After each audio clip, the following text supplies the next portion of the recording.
Terima kasih Anda masih bersama kami. Bagi Anda yang baru saja bergabung, kami hadirkan kembali 3 berita utama hari ini. Warga berharap rencana pembatasan penjualan gas bersubsidi di Kabupaten Ogan Ilir dapat dibatalkan pemerintah.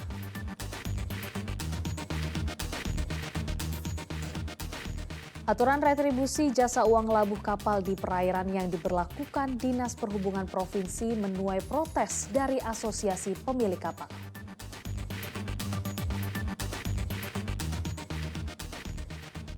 Menyulap limbah kayu menjadi kerajinan panah tradisional, seorang pemuda asal Palembang raup keuntungan jutaan rupiah.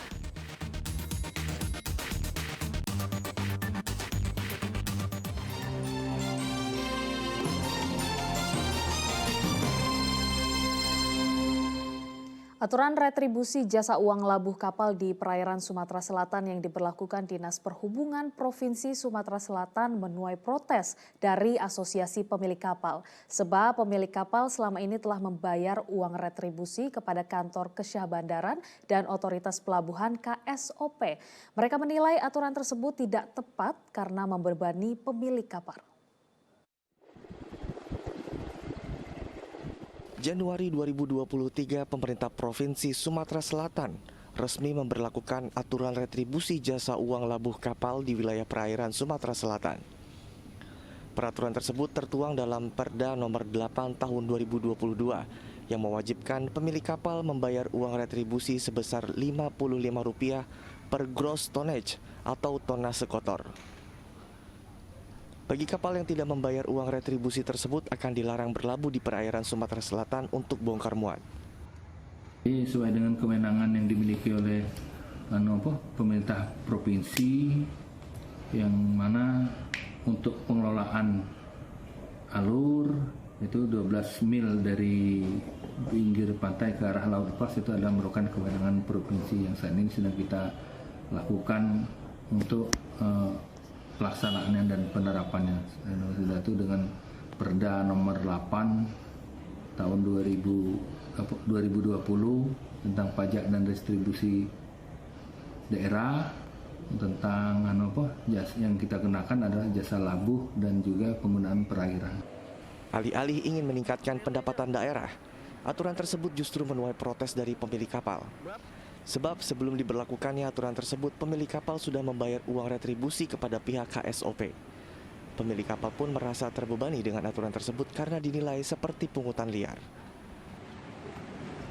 KSOP memberikan pelayanan sehingga mereka boleh mengadakan tagihan. Bagaimana dengan Dishub Provinsi? Dishub Provinsi dalam hal ini tidak memberikan pelayanan, loh.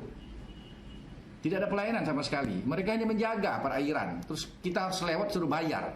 Ya mohon maaf, ini udah seperti ya pungutan liar gitu. Karena menurut kami tidak punya dasar gitu. Kalau mengatakan bahwa itu ada dasar dari SK Gubernur, ya mesti dilihat dulu dong. Kan sudah ada 3 SKB Gubernur, keputusan Menteri, Menteri Keuangan, Menteri Dalam Negeri, dan Menteri Perhubungan. 3 SKB itu sudah ada menyatakan bahwa wewenang daripada masalah perairan itu kembali ke perhubungan laut dalam hal ini yang mewakili dari KSOP di daerah. Meski banyak pihak yang meminta aturan tersebut dibatalkan, namun tak digubris oleh pemerintah Provinsi Sumatera Selatan dengan alasan retribusi ini dapat menyumbang 10 hingga 14% pendapatan daerah. Dedi Ruwansyah melaporkan dari Kota Palembang. Seorang pemuda di Kota Palembang memanfaatkan limbah kayu menjadi sesuatu yang bernilai ekonomis. Melalui tangan kreatifnya, limbah kayu disulap menjadi kerajinan panah tradisional yang dapat menghasilkan pundi-pundi rupiah.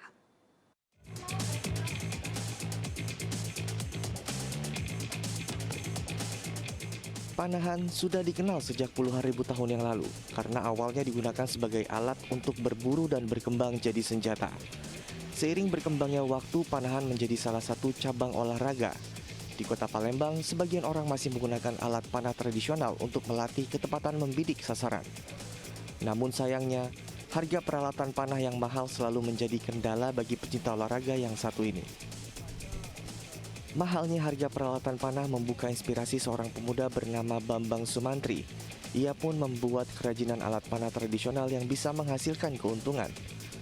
Untuk membuat alat panah dengan kualitas tinggi, Bambang memanfaatkan kayu mahoni, fiberglass atau kaca serat, serta tali parakor. Alat panah buatan Bambang dijual dengan harga bervariasi, mulai dari Rp750.000 sampai Rp1.000.000 tergantung dari ukuran dan tingkat kesulitan. Kalau untuk harga jual di kisaran harga 750.000 sampai 800, tergantung tingkat kesulitan membuatnya juga. Kalau yang termahal bisa sampai 1 juta gitu. Iya. Dijual kemana aja nih? Pertama ke teman-teman di klub, sudah itu ke online dan bisa sampai keluar Palembang juga. Salah satu pembeli mengakui alat panah buatan Bambang memiliki kualitas yang baik. Lihat, busur panah ini sangat bagus dan menarik. Ini hasil karya sendiri. Ini merupakan suatu kreativitas anak bangsa ya. Ini perlu diacung jempol. Selain dijual kepada atlet dan para pecinta olahraga panahan, Bambang juga memasarkan hasil karyanya melalui media sosial. Sehingga banyak pelanggan yang memesan alat panah dari berbagai daerah seperti Jakarta, Bengkulu, Lampung, dan sejumlah wilayah lain di tanah air. Dalam 1 bulan, Bambang bisa menangguh keuntungan hingga Rp7 juta. Dedi Irwansyah melaporkan dari Kota Palembang. Di tengah persaingan industri atap modern, para perajin nipah di Desa Tanjung Seteko, Kabupaten Ogan Ilir masih bertahan. Meski terkesan tradisional, namun permintaan akan atap nipah di Sumatera Selatan masih tinggi. Seperti inilah aktivitas keseharian kaum perempuan di Desa Tanjung Seteko, Kecamatan Indralaya Utara, Kabupaten Ogan Ilir. Sejak pagi mereka membuat atap dari bahan baku daun nipah. Desa Tanjung Seteko dikenal sebagai sentral kerajinan atap nipah karena mayoritas warganya menggantungkan hidupnya bekerja sebagai perajin atap nipah. Kerajinan ini sudah berlangsung secara turun-temurun di Desa Tanjung Seteko. Meski harus bersaing dengan industri atap modern, keberadaan atap nipah masih diminati sebagian warga di Sumatera Selatan. Dalam 1 hari, atap nipah bisa laku terjual hingga 200 keping. Kalau per hari itu bisa dapat berapa keping, Bu?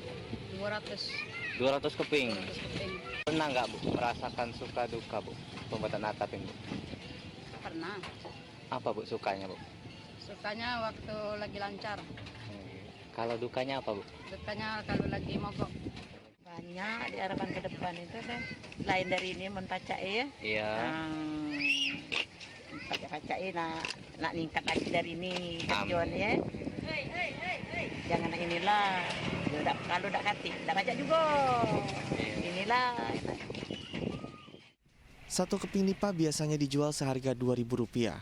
Namun sayang, di tengah permintaan atap nipah yang tinggi, perajin kini justru terkendala dengan minimnya ketersediaan bahan baku nipah. Untuk saat ini, para perajin berharap adanya bantuan dari pemerintah daerah terkait masalah tersebut. Dedi Irwansyah melaporkan dari Kabupaten Ogan Ilir.